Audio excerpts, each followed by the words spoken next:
Supervise learning concept படிக்கும்போது confuse ஆகி தலையை வலிக்குது. பேசாமல் ஸ்கிப் பண்ணிடலாமா? இப்போல்லாம் யோசிச்சு எதுவும் ஸ்கிப் பண்ணிடாதீங்க. இந்த வீடியோவில் ஈஸியாக புரியிற மாதிரி சொல்லித்தரேன். சூப்பர்வைஸ் லேர்னிங் அப்படின்னா லார்ஜ் அமௌண்ட் ஆஃப் லேபிள் டேட்டாவை ஏஐ மாடல் கொடுத்து ட்ரெயின் பண்ணுறது. லேபிள் டேட்டாவோட மீனிங் இந்த 2 images data.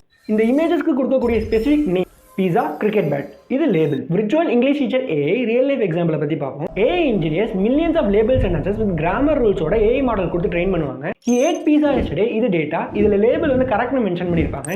He eat pizza yesterday, இதுவும் டேட்டா. ஆனால் லேபிள் வந்து இன்கரெக்ட்னு மென்ஷன் பண்ணியிருப்பாங்க. எஸ்டர்டே பாஸ்ட் டென்ஸ் வேர்டை சிக்னல் பண்ணுறதுனால ஏட் தான் கரெக்ட் வேர்ப் வரும்னு மாடல் லேர்ன் பண்ணும். மில்லியன்ஸ் ஆஃப் லேபிள் சென்டென்சஸ் கொடுத்து ட்ரெயின் பண்ணும்போது ஏஐ மாடல் பேட்டர்னை பில்ட் பண்ணி மெமரியில் வச்சுக்கும். ஸ்டூடெண்ட் வந்து ஷி கோ டு ஸ்கூல் எஸ்டர்டேன்னு மாடல்கிட்ட டைப் பண்ணி கேட்குறாங்கன்னா ஏஐ மாடல் இந்த சென்டென்சஸை ஆல்ரெடி கிரியேட் பண்ணி வச்சிருக்கக்கூடிய பேட்டர்னோட கம்பேர் பண்ணும். எஸ்டர்டே பாஸ்ட் டென்ஸ் வேர்டுன்றதை ரெகனைஸ் பண்ணி ஷி வென்ட் டு ஸ்கூல் எஸ்டர்டேன்னு கரெக்ட் பண்ணும். சூப்பர்வைஸ் லேர்னிங் கான்செப்டை வேர்ட் டாக்குமெண்ட்ல இன்டெப்த்தாக ரைட் பண்ணியிருக்கேன். அந்த டாக்குமெண்ட் உங்களுக்கு வேணும்னா எஸ்கேஜ் யூனிவர்சிட்டி சேனலை சப்ஸ்கிரைப் பண்ணுங்க. ஐ லைக் லேர்னிங் கமெண்ட் பண்ணீங்கன்னா வேர்ட் டாக்குமெண்ட்டை கமெண்ட்ல பின் பண்ணி வைக்கிறேன்.